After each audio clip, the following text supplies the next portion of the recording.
ಓಂ ಶ್ರೀ ಗುರುಭ್ಯೋಂ ನಮಃ. ಹರಿ ಓಂ. ನಮಸ್ತೆ ಎಲ್ರಿಗೂ. ಹೇಗಿದ್ದೀರಿ ಎಲ್ಲರೂ? ಚೆನ್ನಾಗಿರಿ ಅಂತ ಅಂದ್ಕೊಳ್ತಿದ್ದೀನಿ. ಎಲ್ಲರೂ ಚೆನ್ನಾಗಿರಿ, ಆರೋಗ್ಯವಾಗಿರಿ. ಇವತ್ತು ನಾವು ಮೇಷರಾಶಿಯ ಬಗ್ಗೆ ನೋಡೋಣ. ಮೇಷರಾಶಿ ಅಂತ ಹೇಳಿದರೆ ಮೇಷ ಲಗ್ನ ಅಂದರೆ ಹೇಳಿದರೆ ನೀವು ಹುಟ್ಟಿದ ಸಮಯದಲ್ಲಿ ಸೂರ್ಯ ಎಲ್ಲಿರ್ತಾನೆ, ಮೇಷರಾಶಿಯಲ್ಲಿ ಸೂರ್ಯ ಇದ್ದರೆ ಅದು ನಿಮ್ಮ ಲಗ್ನ ಆಗ್ತದೆ. ಓಕೆ, ಅಲ್ಲಿಂದ ನಿಮ್ಮ ಜೀವನ ಪ್ರಾರಂಭ. ಅದು ಒಂದನೇ ಮನೆ ಆಗ್ತದೆ. ಲಗ್ನ ಅಂದರೆ ಒಂದನೇ ಮನೆ ಅಂತ ಅರ್ಥ. ಅಲ್ಲಿಂದ 12ನೇ ಮನೆ ನಿಮಗೆ ಮೀನರಾಶಿ ಆಗ್ತದೆ. ಅಂದರೆ ಇವಾಗ ಒಂದು ಕುಂಡಲಿಯಲ್ಲಿ ರಾಶಿ ಚಕ್ರದಲ್ಲಿ ಮೊದಲನೇ ಮನೆ ಮೇಷ ಆಗ್ತದೆ, ಅಲ್ಲಿಂದ 12ನೇ ಮನೆ ಮೀನ ಆಗ್ತದೆ. ಈ ಮೇಷರಾಶಿಯವರ ಜೀವನ ಹೇಗಿರ್ತದೆ, ಏನು ಎತ್ತ ಅಂತ ನೋಡೋಣ. ಮೇಷರಾಶಿಯ ಅಧಿಪತಿ ಯಾರಂತ ಹೇಳಿದರೆ ಮಂಗಳ ಗ್ರಹ. ಮಂಗಳ ಗ್ರಹ ಹೇಗೆ ಇರ್ತಾರೆ ಅಂತ ನಿಮ್ಗೆ ಗೊತ್ತು. ಡೇರ್ ಆ್ಯಂಡ್ ಡ್ಯಾಶ್ ನೇಚರ್ ಇರ್ತದೆ. ಸ್ವಲ್ಪ ಮಿಲಿಟ್ರಿ ಥರ ಇರ್ತಾರೆ. ಸ್ವಲ್ಪ ಡೈರೆಕ್ಟಾಗಿ ಹೇಳುವ ಸ್ವಭಾವ ಎಲ್ಲನೂ ಇರ್ತದೆ. ಸ್ಟ್ರಿಕ್ಟ್ ಆಗಿರ್ತಾರೆ. ಈ ಒಂದು ರಾಶಿ ಏನಿರ್ತದೆ ಅದು 30 ಡಿಗ್ರಿ ಇರ್ತದೆ. ಓಕೆ, ಒಂದು ರಾಶಿ, ಈಗ ನಾವು ಮೇಷರಾಶಿಯನ್ನು ತೆಗೆದುಕೊಂಡಾಗ ಅದು 30 ಡಿಗ್ರಿಯಲ್ಲಿ ಇರ್ತದೆ ಅದರ ಒಂದು ಪರಿಧಿ. ಈ ರಾಶಿಯಲ್ಲಿ 9 ನಕ್ಷತ್ರ ಬರ್ತದೆ. ಪ್ರತಿಯೊಂದು ರಾಶಿಗೂ 9 ನಕ್ಷತ್ರ ಬರ್ತದೆ. ಈಗ ಮೇಷರಾಶಿಯಲ್ಲಿ ಯಾವ ನಕ್ಷತ್ರ ಬರ್ತದೆ ಅಂತ ಹೇಳಿದರೆ ಅಶ್ವಿನಿ ನಕ್ಷತ್ರದ 4 ಪಾದ ಬರ್ತದೆ. ಓಕೆ, ಅಶ್ವಿನಿ ನಕ್ಷತ್ರದ 4 ಪಾದ ಬರ್ತದೆ. ಹಾಗೆ ಭರಣಿ ನಕ್ಷತ್ರದ್ದು 4 ಪಾದ ಬರ್ತದೆ. ಹಾಗೆ ಕೃತಿಕಾ ನಕ್ಷತ್ರದ್ದು 1ನೇ ಪಾದ ಈ ಒಂದು ಮೇಷರಾಶಿಯಲ್ಲಿ ಬರ್ತದೆ. ಮತ್ತೆ 3 ಪಾದಗಳು ವೃಷಭ ರಾಶಿಯಲ್ಲಿ ಬರ್ತದೆ, ಕೃತಿಕಾ ನಕ್ಷತ್ರದ್ದು. ಈ ಮೇಷರಾಶಿಯಲ್ಲಿ ಅಶ್ವಿನಿ ನಕ್ಷತ್ರ ಬರ್ತದಲ್ವ, ಅಶ್ವಿನಿ ನಕ್ಷತ್ರದ್ದು 4 ಪಾದ ಬರ್ತದೆ. ಆ 4 ಪಾದಕ್ಕೂ ಅಧಿಪತಿ ಯಾರಂತ ಹೇಳಿದರೆ ಕೇತು ಗ್ರಹ. ಮಂಗಳನೇ ಆಗಿರೋದಿಲ್ಲ, ನಕ್ಷತ್ರಗಳಿಗೆ ಬೇರೆ ಬೇರೆ ಅಧಿಪತಿ ಇರ್ತಾರೆ. ಕೇತು ಅಧಿಪತಿಯಾಗಿರ್ತಾರೆ. ಹಾಗೆ ಭರಣಿ ನಕ್ಷತ್ರದ 4 ಪಾದಗಳಿಗೆ ಶುಕ್ರ ಅಧಿಪತಿಯಾಗಿರ್ತಾರೆ. ಹಾಗೆ ಕೃತಿಕಾ ನಕ್ಷತ್ರದ 1 ಪಾದ ಅದು ಯಾರಂತ ಹೇಳಿದರೆ ಸೂರ್ಯ ಆಗಿರ್ತಾರೆ. ಈ ಮೇಷರಾಶಿ ಒಂದು ಅಗ್ನಿ ತತ್ವವನ್ನು ಹೊಂದಿದೆ. ಯಾಕಂತ ಹೇಳಿದರೆ ಅದು ಜ್ವಲಂತ, ಅಂದರೆ ಒಂದು ಸ್ವಲ್ಪ ಉರಿಯುವ ನೇಚರ್, ಹೀಟ್ ಬಾಡಿ, ಅಥವಾ ಅವರು ಕೋಪ ಸ್ಥಿತಿಯಲ್ಲಿರ್ತಾರೆ ಆ ಥರ. ಮೇಷರಾಶಿಯ ತತ್ವ ಏನಂತ ಹೇಳಿದರೆ ಅದು ಒಂದು ಅಗ್ನಿ ತತ್ವ ಅಂತ ಹೇಳ್ತಾರೆ. ಹಾಗೆ ಅವರು ಯಾವ ಒಂದು ನೇಚರನ್ನು ಹೊಂದಿರ್ತಾರೆ ಅಂದರೆ ಅವರ ಮೈಬಣ್ಣ ಹೇಗಿರ್ತದೆ ಅಂತ ಹೇಳಿದರೆ ತಾಮ್ರವರ್ಣ ಆಗಿರ್ತಾರೆ. ತಾಮ್ರದ ಬಣ್ಣ ಅವ್ರದ್ದಾಗಿರ್ತದೆ. ಆ ಕಡೆ ಬಿಳಿನೂ ಅಲ್ಲ ಕಪ್ಪು ಅಲ್ಲ, ಆ ಥರ ಸ್ವಲ್ಪ ತಾಮ್ರವರ್ಣ ಥರ ಇರ್ತಾರೆ. ಹಾಗೆ ಅವರು ನೀಳವಾದ ಶರೀರ ಹೊಂದಿರ್ತಾರೆ. ಅಷ್ಟೊಂದು ಎತ್ತರನೂ ಅಲ್ಲ ಗಿಡ್ಡನೂ ಅಲ್ಲ, ಆ ಥರ ಇರ್ತಾರೆ. ನೀಳವಾದ ಶರೀರವನ್ನು ಹೊಂದಿರ್ತಾರೆ. ಹಾಗೆ ಇವರ ಸ್ವಭಾವದಲ್ಲಿ ಯಾವ ರೀತಿ ಅಂತ ಹೇಳಿದರೆ ಚರವಾಗಿರ್ತಾರೆ. ಸ್ಥಿರನೂ ಅಲ್ಲ, ಮಧ್ಯಮನೂ ಅಲ್ಲ, ಚರ ಸ್ವಭಾವ ಆಗಿರ್ತದೆ. ಹಾಗೆ ವರ್ಣದಲ್ಲಿ ಕ್ಷತ್ರಿಯ ಆಗಿರ್ತಾರೆ. ಹಾಗೆ ಸ್ವಲ್ಪ ಯುದ್ಧದ ರೀತಿ, ಅಂದರೆ ಅದೇ ಮಿಲಿಟ್ರಿ ಅಂತ ಹೇಳಿದ್ನಲ್ಲ, ಕ್ಷತ್ರಿಯನ ಗುಣ ಯುದ್ಧ ಮಾಡುವಂಥದ್ದು, ಆ ರೀತಿ ಅವರ ನೇಚರ್ ಇರ್ತದೆ. ವರ್ಣ ಮತ್ತು ಅವರ ಒಂದು ದಿಕ್ಕಿನಲ್ಲಿ ಪೂರ್ವ ದಿಕ್ಕಾಗಿರ್ತದೆ ಮೇಷರಾಶಿಯವರದು. ಹಾಗೆ ಪುರುಷಾರ್ಥದಲ್ಲಿ ಧರ್ಮ ಅವರ ಒಂದು ಕ್ರಿಯೆ ಆಗಿರ್ತದೆ. ಧರ್ಮ ಅರ್ಥ ಕಾಮ ಮೋಕ್ಷ ಅಂತ ಹೇಳಿದಾಗ ನಾವು ಧರ್ಮ ಅಂತ ತಗೋಬೋದು ಮೇಷರಾಶಿಯವರಿಗೆ. ಹಾಗೆ ಲಿಂಗದಲ್ಲಿ ಪುರುಷ ಆಗಿರ್ತಾರೆ. ಅಂದರೆ ಹೆಣ್ಣಾಗಿದ್ದರೆ ಪುರುಷನ ಒಂದು ಲಕ್ಷಣಗಳವರಲ್ಲಿರ್ತದೆ, ಪುರುಷ ಆಗಿದ್ದರೂ ಕೂಡ ಪುರುಷನ ಹಾಗಿರ್ತಾರೆ. ಅಂದರೆ ಕೆಲವೊಬ್ಬರಿಗೆ ಹೆಣ್ಣಿನ ಲಕ್ಷಣಗಳಿರ್ತವೆ. ಇವಾಗ ನಯ ನಾಜೂಕು ಅಂತ ಬರೋದು ಹೆಣ್ಣಿಗೆ, ಅಥವಾ ದರ್ಪ ಗಾಂಭೀರ್ಯ ಧೈರ್ಯ ಎಲ್ಲ ಬರುವಂಥದ್ದು ಗಂಡಿಗೆ. ಆ ಥರ ಇವರಿಗೆ ಗಂಡಿನ ನೇಚರ್ ಸ್ವಲ್ಪ ಜಾಸ್ತಿ ಇರ್ತದೆ, ಪುರುಷ ತತ್ವ ಸ್ವಲ್ಪ ಜಾಸ್ತಿ ಇರ್ತದೆ. ಹಾಗೆ ಇವರು ಸ್ವಲ್ಪ ಹಠಮಾರಿಗಳಾಗಿರ್ತಾರೆ, ಕೋಪಿಷ್ಠರಾಗಿರ್ತಾರೆ. ಹಾಗೆ ಧೈರ್ಯವಂತರಾಗಿರ್ತಾರೆ, ನೇರವಾಗಿ ಮಾತಾಡ್ತಾರೆ. ಯಾವುದೇ ಒಂದು ಮುಲಾಜಿಲ್ಲದೆ ತಪ್ಪು ಅಂತ ಹೇಳ್ತಾರೆ, ಸರಿಯನ್ನು ಸರಿ ಅಂತ ಹೇಳ್ತಾರೆ. ನೇರವಾಗಿ ಮಾತು ಇವರದ್ದಾಗಿರ್ತದೆ. ಯಾವುದೇ ಒಂದು ಉಲ್ಟ ಮಾತುಗಳನ್ನು ಇವರು ಆಡೋದಿಲ್ಲ. ಹಾಗೆ ಸ್ವಲ್ಪ ಆಕ್ರಮಣಕಾರಿಗಳಾಗಿರ್ತಾರೆ. ಯಾವುದೇ ಒಂದು ಏನೇ ಒಂದು ಎದುರಿನವರು ತಪ್ಪು ಮಾಡಿದರೂ ಕೂಡ ಅವರು ಯಾರು ಅಂತ ನೋಡದೆ ಸ್ವಲ್ಪ ಆಕ್ರಮಣ ಸ್ವಭಾವ ಇವರದ್ದಾಗಿರ್ತದೆ. ಹಾಗೆ ಯಾವಾಗಲೂ ಕೂಡ ಇವರು ಚಟುವಟಿಕೆಯಿಂದ ಇರ್ತಾರೆ. ಎಲ್ಲ ಕೆಲಸ ಕ್ರಿಯೆಗಳನ್ನು ಮಾಡ್ತಾ ಕ್ರಿಯಾಶೀಲರಾಗಿ ಇರ್ತಾರೆ, ಆ್ಯಕ್ಟಿವ್ ಆಗಿರ್ತಾರೆ. ಸ್ವಲ್ಪ ಕ್ರಿಯೇಟಿವ್ ಆಗಿ ಥಿಂಕ್ ಮಾಡ್ತಾರೆ, ಕ್ರಿಯೇಟಿವ್ ಆಗಿ ವರ್ಕ್ ಮಾಡ್ತಾರೆ. ಹಾಗೆ ಇವರು ಸ್ವಲ್ಪ ಶಾರ್ಟ್ ಟೆಂಪರ್ಡ್ ನೇಚರ್ ಇರ್ತದೆ. ಇವರಿಗೆ ಬೇಗ ಕೋಪ ಬರ್ತದೆ. ಅವರ ಏನಾದರೂ ಒಂದು ನಿಲುವು ತಗೊಳ್ತಾರಲ್ಲ, ಅದರಲ್ಲಿ ಅವರು ಬದ್ಧರಾಗಿರ್ತಾರೆ. ಅಂದರೆ ಒಂದು ಡಿಸಿಷನ್ ತಗೊಂಡ್ರೆ ಅದಕ್ಕೆ ಅವರು ಬದ್ಧರಾಗಿರ್ತಾರೆ. ಹಾಗೆ ಅವರ ಜೀವನದಲ್ಲಿ ಒಂದು ತೃಪ್ತಿಯನ್ನು ಹೊಂದಿರ್ತಾರೆ. ಅವರು ಸ್ವಲ್ಪ ಇಷ್ಟಪಡ್ತಾರೆ, ಅವರ ಜೀವನವನ್ನು ಇಷ್ಟಪಡ್ತಾರೆ. ಅವರು ಇರುವ ರೀತಿ, ಅಂದರೆ ಶ್ರೀಮಂತರಾಗಲಿ ಬಡವರಾಗಲಿ ಅವರು ಇರುವ ರೀತಿ, ಅವರಿಗೆ ಏನೇನು ಸಿಕ್ಕಿದೆ ಅದರಲ್ಲಿ ಅವರು ತೃಪ್ತಿ ಪಡ್ತಾ ಇರ್ತಾರೆ. ಅನೇಕ ಒಂದು ಒಳ್ಳೊಳ್ಳೆಯ ಗುಣಗಳಿರ್ತವೆ. ಹಾಗೆ ಇವರಿಗೆ ಹೆಲ್ಪಿಂಗ್ ನೇಚರ್ ಇರ್ತದೆ. ಫ್ರೆಂಡ್ಸಿಗೆಲ್ಲ ಮಾಡುವಂಥ ನೇಚರ್ ಕೂಡ ಇವರಿಗೆ ಇರ್ತದೆ. ಹಾಗೆ ಇವರು ಸ್ವಪ್ರಯತ್ನ, ಅಂದರೆ ತನ್ನದೇ ಒಂದು ಸ್ವಂತ ಶ್ರಮದಿಂದ ಮೇಲೆ ಬರ್ತಾರೆ. ಇವರು ಯಾವುದೇ ಒಂದು ಆಸೆ ಆಕಾಂಕ್ಷೆಗೆಲ್ಲ ಇವರು ಬಲಿಯಾಗುವಂಥವರು ಅಲ್ಲ. ತುಂಬ ಪ್ರಯತ್ನ ಪಡ್ತಾರೆ.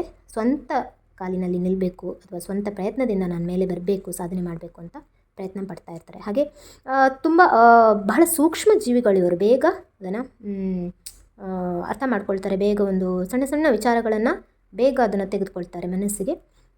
ಹಾಗೆ ಸ್ವಲ್ಪ ಆಕ್ರಮಣಕಾರಿಯಾಗಿ ಇರ್ತಾರೆ. ಹಾಗೆ ಏನಾದರೂ ಕೆಲಸವನ್ನು ಹಿಡಿದ್ರೆ ಇವರು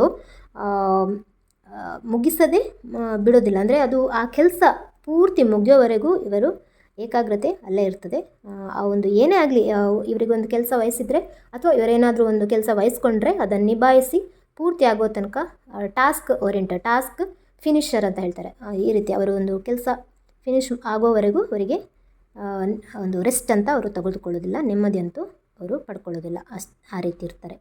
ಅಷ್ಟಿದ್ರೂ ಕೂಡ ಇವರಿಗೆ ಯಾವುದೇ ಒಂದು ದುಃಖ, ಸೂಕ್ಷ್ಮಜೀವಿಗಳಾಗಿದ್ದರೂ ಕೂಡ ಯಾವುದೇ ಒಂದು ದುಃಖವನ್ನು ಅವರು ತುಂಬ ಸಮಯ ಇಟ್ಕೊಳ್ಳೋದಿಲ್ಲ. ಯಾವುದೇ ದುಃಖದಿಂದ ಅವರು ಬಾಧೆ ಪಡೋದಿಲ್ಲ. ಹಾಗೆ ಮಾತಿನಿಂದ ತುಂಬ ಮಾತಿಗಿಂತ ಇವರು ಒಳ್ಳೆ ಬರಹಗಾರರಾಗ್ಬೋದು. ಇವರನ್ನು ಸಣ್ಣ ಮಕ್ಕಳಿಂದಲೇ ಬರವಣಿಗೆಗೆ ಹೆಚ್ಚು ಪ್ರೋತ್ಸಾಹ ಕೊಟ್ಟಾಗ ಇವರು ಒಳ್ಳೆಯ ಬರಹಗಾರರು ಆಗ್ತಾರೆ. ಹಾಗೆ ಇವರಿಗೆ ಪಬ್ಲಿಕ್ ಕಾಂಟ್ಯಾಕ್ಟ್ಸ್ ಎಲ್ಲ ಗೌರ್ಮೆಂಟ್ ರಿಲೇಟೆಡ್ ಸ್ವಲ್ಪ ಸಂಬಂಧಗಳೆಲ್ಲ ಜಾಸ್ತಿ ಇರ್ತದೆ. ಅಂದರೆ ಅಂಥ ವ್ಯಕ್ತಿಗಳ ಎಲ್ಲ ಗುರುತಿಸ್ತಾರೆ. ಇವರನ್ನು ಸ್ವಲ್ಪ ಒಳ್ಳೆ ಕಾಂಟ್ಯಾಕ್ಟ್ ಇಟ್ಕೊಂಡಿರ್ತಾರೆ. ಇವರನ್ನು ಸ್ವಲ್ಪ ಹೆಸರುವಾಸಿಯಾಗಿ ಮಾಡಿರ್ತಾರೆ ಕೂಡ. ಸ್ವಲ್ಪ ಕೆಲಸಗಾರರನ್ನು ಕೂಡ ಹೊಂದಿರ್ತಾರೆ ಇವರು. ಹಾಗೆ ಸ್ವಲ್ಪ ಇವರಿಗೆ ಸ್ಟ್ರಾಂಗ್ ಫಾಲೋವರ್ಸ್ ಇರ್ತಾರೆ. ಅಂದರೆ ಇವರು ಹೇಳಿದ ಮಾತು ಸ್ವಲ್ಪ ಆಗ್ತಾ ಇರುತ್ತೆ. ಅಂದರೆ ಒಂದು ಗುಂಪಿನಲ್ಲಿ ಇವರು ಸ್ವಲ್ಪ ಲೀಡರ್ ಥರ ಇರ್ತಾರೆ.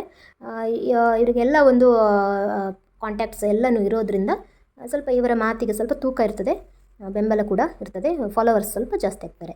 ಹಾಗೆ ಇವರು ತೀಕ್ಷ್ಣ ಬುದ್ಧಿ ಶಕ್ತಿ ಇರ್ತದೆ ಇವರಿಗೆ. ಸ್ವಲ್ಪ ಥಿಂಕಿಂಗ್ ಮಾಡೋ ಕೆಪಾಸಿಟಿ ಎಲ್ಲ ಜಾಸ್ತಿ ಇರ್ತದೆ. ಹಾಗೆ ಸಂಶೋಧನೆ ಮಾಡ್ತಾರೆ. ಅಂದರೆ ಯಾವ್ದು ಸರಿ ಯಾವ್ದು ತಪ್ಪು ಅಂತ ಡಿಸಿಷನ್ ತೊಗೊಳ್ಳೋ ಒಂದು ಕೆಪಾಸಿಟಿ ಇವರಿಗೆ ಇರ್ತದೆ. ಹಾಗೆ ಸ್ವಲ್ಪ ಕ್ರಿಯೇಟಿವ್ ಆಗಿ ಥಿಂಕ್ ಮಾಡ್ತಾರೆ ಕೂಡ. ಹಾಗೆ ಒಂದು ಇವರದು ನೇಚರ್ ಹೇಗಂತ ಹೇಳಿದರೆ ಸ್ಟ್ರಾಂಗ್ ಆಗಿರ್ತಾರೆ. ಸ್ವಲ್ಪ ಮದುವೆ ಜೀವನದಲ್ಲಿ ಸ್ವಲ್ಪ ಕಾಳಜಿ ಮಾಡಬೇಕಾಗುತ್ತೆ. ಯಾಕಂತ ಹೇಳಿದರೆ ಎರಡೆರಡು ಮದುವೆ ಆಗೋ ಚಾನ್ಸಸ್ ಇರ್ಬೋದು. ಯಾಕಂತ ಹೇಳಿದರೆ ಇವಾಗ ಎಲ್ಲ ರಾಶಿ ನಕ್ಷತ್ರದವರು ಕೂಡ ಬೇರೆ ಬೇರೆ ಸಂಬಂಧಗಳನ್ನು ಇರಿಸೋದನ್ನು ನಾವು ನೋಡ್ತೇವೆ. ಹಾಗಂತ ಇದು ಮಾಮೂಲಿಯಾಗಿ ಈ ಸಮಯದಲ್ಲಿ, ಈ ಪರ್ಟಿಕ್ಯುಲರ್ ಈ ಒಂದು ಕಲಿಯುಗದಲ್ಲಿ ಓಕೆ ಇದೆಲ್ಲ ಮಾಮೂಲಿ ಅಂತ ಹೇಳ್ಬೋದು. ಆದರೂ ಕೂಡ ಒಳ್ಳೆಯ ಮನುಷ್ಯರು ಕೂಡ ಇರ್ತಾರೆ. ಸೊ ಸಣ್ಣದಿಂದಲೇ ಅವರ ಮದುವೆ ಜೀವನದ ಬಗ್ಗೆ ಅವರಿಗೆ ತಿಳಿ ಹೇಳುವುದಾಗಿರ್ಬೋದು, ಸ್ವಲ್ಪ ಒಳ್ಳೆಯತನದಲ್ಲಿ ಅವರು ಅದನ್ನು ಪಾಲಿಸುವ ರೀತಿಯಲ್ಲಿ ಮದುವೆ ಅಂದರೆ ಏನು, ಯಾಕೆ ಮದುವೆ, ಸಪ್ತಪದಿ ಅಂದರೆ ಏನು, ಅಗ್ನಿಸಾಕ್ಷಿ ಅಂದರೆ ಏನು, ಇದೆಲ್ಲದರ ಬಗ್ಗೆ ಅವರಿಗೆ ತಿಳಿಸ್ತಾ ಹೋದಾಗ ಅವರು ಮದುವೆ ಒಂದು ಜೀವನದಲ್ಲಿ ತುಂಬ ನಂಬಿಕೆ ಇಟ್ಟು ಅದನ್ನು ಪಾಲಿಸ್ತಾ ಹೋಗ್ತಾರೆ. ಅವರಿಗೆ ಏನೊಂದು ಸಮಸ್ಯೆ ಅಂತ ಹೇಳಿದರೆ ಮೇಲಿನಿಂದ ಯಾವುದೇ ಒಂದು ಮೇಲಿನ ಸ್ಥಳದಿಂದ ಬಿದ್ದು ಸ್ವಲ್ಪ ಪೆಟ್ಟು ಮಾಡ್ಕೊಳ್ಳೋದು ಒಂದು ಸ್ವಲ್ಪ ತೊಂದರೆ ಇರ್ಬೋದು ಇವರಿಗೆ. ಎಲ್ಲ ಎತ್ತರದ ಪ್ರದೇಶಗಳಿಗೆ ಹೋಗೋದು ಅಥವಾ ಮರಕ್ಕೆ ಇರೋದು, ಇದೆಲ್ಲ ಸ್ವಲ್ಪ ಮೇಲೆ ಸ್ಲ್ಯಾಬ್ಗೆಲ್ಲ ಹೋಗಿ ಸ್ವಲ್ಪ ಬಗ್ಗೆ ನೋಡೋದು, ಇದೆಲ್ಲ ಮಾಡಬಾರ್ದು. ಸ್ವಲ್ಪ ಏನಾದರೂ ಬಿದ್ದು ಪೆಟ್ಟು ಮಾಡ್ಕೊಳ್ಳೋದು ಇರ್ತದೆ. ಹಾಗೆ ಒಂದು ಚೂಪಾದ ಆಯುಧದಿಂದ ಅಥವಾ ಗನ್ ಶೂಟ್ ಆಗಿರ್ಬೋದು, ಅಥವಾ ಯಾವುದಾದ್ರೂ ಒಂದು ಗೋಡೆನೇ ನಿಮ್ಮ ಮೇಲೆ ಬೀಳ್ಬೋದು. ಅಂದರೆ ಹಳೆದಾದ ಗೋಡೆ ಬೀಳ್ಬೋದು. ಈ ಥರ ಏನಾದರೂ ಒಂದು ಕಲ್ಲು ಕಟ್ ಮಾಡ್ತಾ ಇರ್ಬೋದು, ಅಲ್ಲಿ ಒಂದು ಏನಾದರೂ ಸಮಸ್ಯೆ ಆಗಿ ಪೆಟ್ಟು ಮಾಡ್ಕೊಳ್ಳೋದಿರ್ಬೋದು. ಇಂಥ ಒಂದು ಸಣ್ಣ ಸಣ್ಣ ಸಮಸ್ಯೆಗಳು ಬರ್ಬೋದು. ಸಣ್ಣದಂದರೆ ನಿಮ್ಮ ಗ್ರಹಗತಿ ಅಂದರೆ ಸದ್ಯದ ಜಾತಕದಲ್ಲಿ ಯಾವ ರೀತಿ ಗ್ರಹಗಳು ಎಲ್ಲಿರ್ತವೆ ಅನ್ನೋದನ್ನು ಕೂಡ ಡಿಪೆಂಡ್ ಆಗಿರ್ತದೆ. ಅದು 10ನೇ ಮನೆ ಅಂತ ಹೇಳಿದರೆ ನಿಮಗೆ ತುಂಬ ದೊಡ್ಡ ಒಂದು ಹೆಸರು ಬರುವಂಥ ಕಾಯಿಲೆ ಅಥವಾ ಪೆಟ್ಟು ಆಗಿರಬಹುದು, ಪೇಪರಲ್ಲೆಲ್ಲ ಬರಬಹುದು. ಇಂಥ ಸಮಸ್ಯೆ ಆಯಿತು, ಹೀಗೆ ಪೆಟ್ಟಾಯಿತು ಅಂಥದ್ದು ಅಂತ. ಹಾಗೆ 8, 12 ಆ ಥರ ಕೆಲವೆಲ್ಲ ಸಮಸ್ಯೆಗಳು ಗ್ರಹಗಳು ಎಲ್ಲಿ ಕೂತಿರ್ತವೆ ಆ ಒಂದು ಸಮಸ್ಯೆಗಳನ್ನು ನೋಡ್ಬೋದು ನಾವು. ನಿಮ್ಮ ಜಾತಕ ಪರಿಶೀಲನೆ ತುಂಬ ಮುಖ್ಯ ಆಗಿದೆ. ಏನೇ ಒಂದು ಆದರೂ ಕೂಡ ಅದು ಫೈನಲ್. ಈ ರಾಶಿಯ ಅಥವಾ ಲಗ್ನದ ಒಂದು ಕ್ಯಾರೆಕ್ಟರಿಸ್ಟಿಕ್ಸ್ ಆಗಿರಬಹುದು, ನೇಚರ್ ಆಗಿರ್ಬೋದು, ನಾವು ಇದನ್ನು ನೋಡಿ ತಿಳ್ಕೋಬಹುದು. ಸಾಮಾನ್ಯವಾಗಿ ಮೇಷ ಲಗ್ನದವರು ಈ ಥರ ಇರ್ತಾರೆ. ಒಂದು ಮಗುವಿನ ಜನನ ಆಗುವಾಗ ಚಂದ್ರ ಯಾವ ನಕ್ಷತ್ರದಲ್ಲಿ ಇದ್ದಾನೆ ಅದು ಅಲ್ಲಿಂದ ಆ ನಕ್ಷತ್ರದಿಂದ ಮಗುವಿನ ದಶ ಪ್ರಾರಂಭ ಆಗ್ತದೆ. ಆ ಮಗುವಿನ ಜೀವನದ ದಶ ಪ್ರಾರಂಭ ಅಂತ ಅಲ್ಲಿಂದ ನಡೀತದೆ. ಆ ಒಂದು ಗ್ರಹದ ನಕ್ಷತ್ರದ ಅಧಿಪತಿಯ ದಶದಿಂದ ಸ್ಟಾರ್ಟ್ ಆಗ್ತದೆ. ಅಧಿಪತಿಯ ಗ್ರಹದ ದಶ ಪ್ರಾರಂಭ ಆಗ್ತದೆ ಅಂತ ಹೇಳ್ಬೋದು.